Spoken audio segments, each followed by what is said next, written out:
तसव्वुर कीजिए 20 मई 1916, एक बिल्कुल वीरान दूरदराज व्हेलिंग स्टेशन, और अचानक बर्फानी धुंध से 3 अजीबो-गरीब लोग नमूदार होते हैं जिन्हें दुनिया 532 दिन पहले मुर्दा मान चुकी थी। काले चेहरे, लंबी दाढ़ियां और चीथड़ों में लिपटे हुए ये कौन थे और आखिर वो किस जहन्नम से जिंदा बचकर आए थे?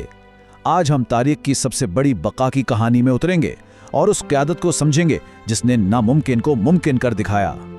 ये मशहूर इश्तिहार जो शायद कभी छपा ही नहीं, हमें शैकलटन की सोच की पहली झलक देता है।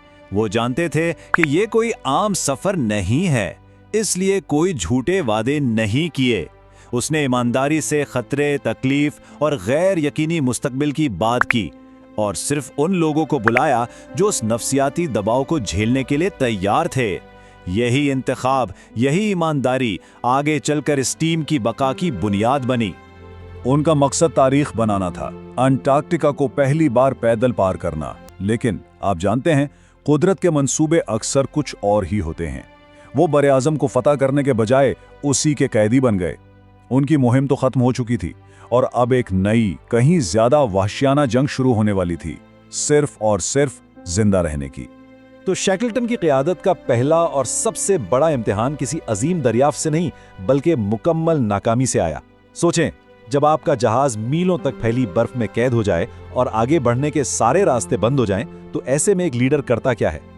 ये टाइमलाइन दिखाती है कि सब कुछ कितनी तेजी से बदला। सिर्फ चंद हफ्तों के अंदर वो बहादुर खोजी से एक बर्फीली जेल के कैदी बन गए।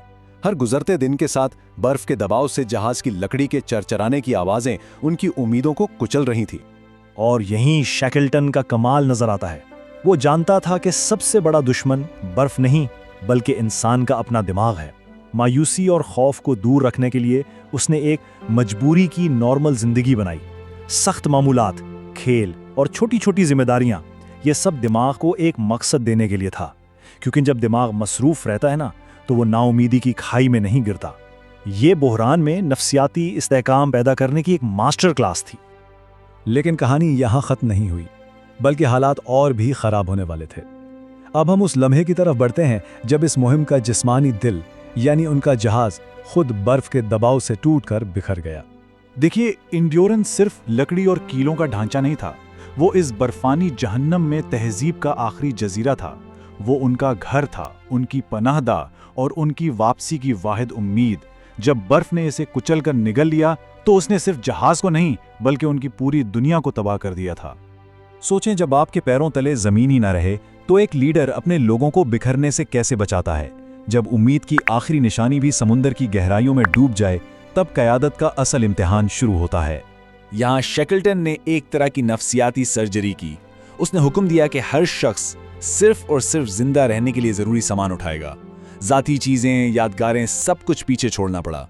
ये एक सफ़ाकाना लेकिन जरूरी कदम था जिसने उनकी सोच को पूरी तरह बदल दिया। वो अब माजी की यादों वाले खोजी नहीं थे बल्कि मुस्तकबिल के लिए लड़ने वाले जंगजू थे। अब जहाज तो था नहीं, तो वो थे खुले आसमान तले एक तैरती हुई बर्फ की चट्टान पर बेयारो मददगार। ये एक नया मरहला था जिसके लिए एक बिल्कुल नए समाजी ढांचे और क़यादत के नए अंदाज की जरूरत थी। ये शैकलटन का एक और मास्टर स्ट्रोक था। जहाज पर अफसरों और अमले के दरमियान एक सख्त दर्जाबंदी थी, लेकिन बर्फ पर इसने वो सारा निज़ाम खत्म कर दिया। अब कोई अफसर या मलाह नहीं था, सब बराबर थे, सब एक ही बर्तन में खाते, एक साथ काम करते। उसने तबकाती फर्क को खत्म करके एक खानदान बना दिया जिसका सिर्फ एक मकसद था, एक साथ जिंदा रहना। जिंदा रहने के लिए कभी कभी जज्बात को कुर्बान करना पड़ता है। शैकलटन ने वो फैसले किए जो किसी भी इंसान की रूह को तोड़ सकते हैं। खाने की शदीद राशनिंग और सबसे मुश्किल फैसला, अपने वफादार स्लेज कुत्तों को मारना जो उनके साथी थे।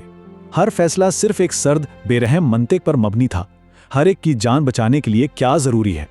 जब इनके पैरों तले बर्फ भी पिघलने लगी तो उनके पास सिर्फ एक ही ऑप्शन बचा था, एक ऐसा मंसूबा जो खुदकुशी से कम नहीं था। शैकलटन ने तारीख का सबसे बड़ा जुआ खेलने का फैसला किया। एक छोटी सी कश्ती में दुनिया के सबसे खतरनाक समंदर को पार करना। 1300 किलोमीटर, ये फासला कराची से लाहौर के सफर से भी ज्यादा है, और इन्हें यह सफर दुनिया के सबसे तूफानी और सर्द तरीन समंदर में तय करना था, जहां मदद के लिए कोई नहीं था। जरा तसव्वुर करें, 12 मीटर ऊंची लहरें, ये एक 4 मंजिला इमारत के बराबर है। हर लहर उनकी छोटी सी कश्ती को निगल जाने के लिए तैयार थी। हर लम्हा मौत और जिंदगी के दरमियान एक जंग थी। और ये सब कुछ उन्होंने किया सिर्फ एक 7 मीटर लंबी लाइफ बोट में। ये कोई जहाज नहीं था, सिर्फ एक खुली कश्ती थी। 1300 किलोमीटर का सफर इमारत जितनी ऊंची लहरों के बीच एक खुली कश्ती में। ये मंतिक के खिलाफ था, ये फितरत के खिलाफ था, ये इंसानी हिम्मत और अज़्म की इंतहा थी। लेकिन कहानी का एक रुख और भी है। आइए अब उन 22 आदमियों की तरफ चलते हैं जो एलिफेंट जजीरे पर पीछे रह गए थे। उनकी बका का इन्हिसार मुकम्मल तौर पर इस उम्मीद पर था कि उनका लीडर वापस आएगा। ये उम्मीद का आखिरी और सबसे कड़ा इम्तिहान था। अपने बैग तैयार रखो दोस्तों, बॉस आ जा सकता है। शैकलटन का नायब फ्रैंक वाइल्ड हर सुबह यही अल्फाज दोहराता था। ये सिर्फ एक जुमला नहीं था, ये उम्मीद को जिंदा रखने का एक नफ्सियाती हथियार था। शैकलटन ने अपनी गैर मौजूदगी में क़यादत फ्रैंक वाइल्ड को सौंपी, जो ये जाहिर करता है कि एक अजीम लीडर भरोसा करता है और जिम्मेदारी तकसीम करता है ताकि टीम का मकसद कभी ना टूटे।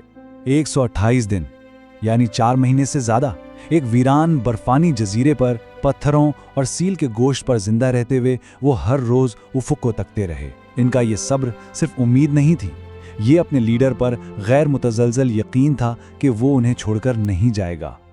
और शैकलटन ने इस यकीन को टूटने नहीं दिया। जनूबी जॉर्जिया पहुंचने के बाद उसने फौरन बचाव की कोशिशें शुरू की। 1 बार नहीं, 2 बार नहीं, बल्कि 3 बार वो नाकाम हुआ। हर बार बर्फ ने इसका रास्ता रोका, लेकिन उसने हिम्मत नहीं हारी। हर नाकामी के बाद वो अपने आदमियों को बचाने के लिए एक नया जहाज और नया रास्ता तलाश करता रहा। ये उसके अज़्म का सबूत था। और आखिरकार चौथी कोशिश में वो कामयाब हुआ।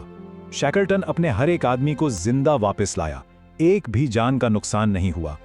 यही वो लम्हा है जहां ये कहानी नाकामी की दास्तान से कामयाबी की एक नई तारीफ बन जाती है। शैकलटन की क़ियादत का राज था अमली उम्मीद पसंदी, मतलब बदतरीन हकीकत का सामना करो लेकिन अपनी हतमी कामयाबी पर यकीन कभी मत छोड़ो।